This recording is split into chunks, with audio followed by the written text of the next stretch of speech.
what is this really about?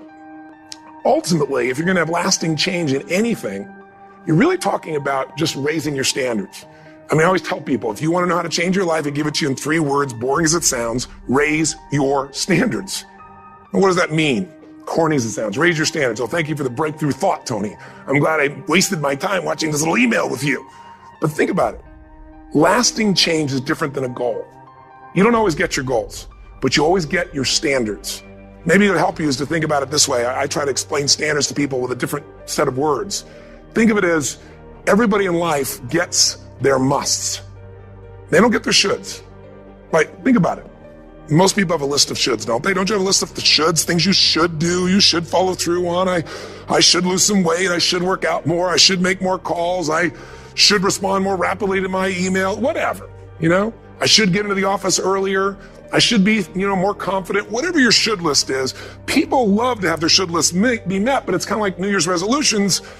If it does, it's really exciting, but if it doesn't, which is most of the time, it's a little disappointing, but you kind of know it's not going to happen.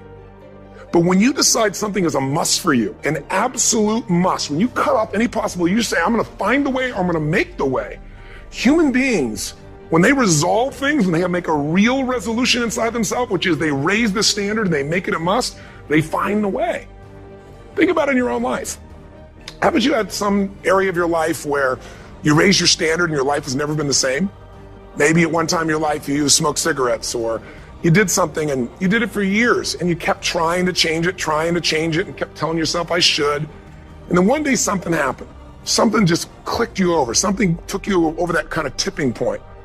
And inside yourself you said no more. And it was a very, very different experience, wasn't it? Something inside of you shifted and what was a should became a must, and you've never gone back. Is there an area like that in your life you can think of? Again, did you ever smoke cigarettes? Did you ever eat a certain way, drink a certain form of alcohol, and then finally say no more, and you just don't go back? And notice this, it doesn't really take any willpower anymore. Because somewhere when we make this click, when we make something a must, we attach ourselves to it. It becomes part of our identity. And one thing I've learned in the last, 33 years of working with people from now over 100 countries, 4 million people, is human beings absolutely follow through on who they believe they are. If you said to me, well, I'm really going to work hard to stop smoking, but I've been a smoker my whole life and I am a smoker. I know your days are numbered. You're going to be back smoking cigarettes again, because we all act consistent with who we believe we are.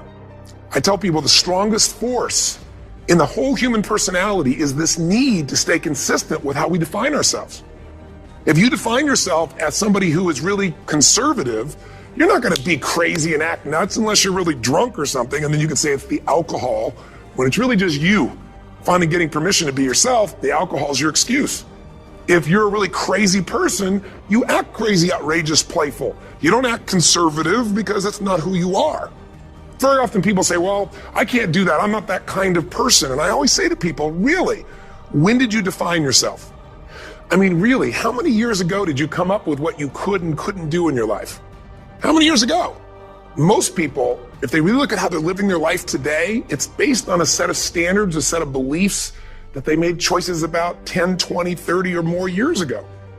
I mean, very often we made decisions in our youth or very young about what to believe, about what we were capable of, about who we are as a person, and that becomes the glass ceiling, if you will, that controls us. There's a corny metaphor, but it's true. I remember one time I was with my family at the circus, and there was a person there, and they had this big giant elephant, and you look at this elephant, and they take this little rope, put it around the elephant's neck, and they drive this stake into the ground. And I mean, you look at this and you know that elephant could rip down the entire tent with almost no effort. And yet the elephant doesn't struggle, doesn't try. Why? Because the elephant's conditioned. And they take that elephant and condition the elephant when it's a baby elephant. That's how they train him. When it's a little baby elephant and it doesn't have the power yet, they put a big rope around it and they drive this huge stake in the ground, and the elephant fights and fights and fights. And one day, finally, that elephant decides, I'm not capable of pulling this out. And once that becomes the definition of an identity of anyone, an elephant in this case, they don't even try anymore. It's just who I am, that's how it is, that's just the way it is in my life. I'd like to ask you to take a look at any place you've got a limitation and ask yourself, when did I decide to accept that limitation? And you may not even see it as a limitation, you might see it as just that's who I am.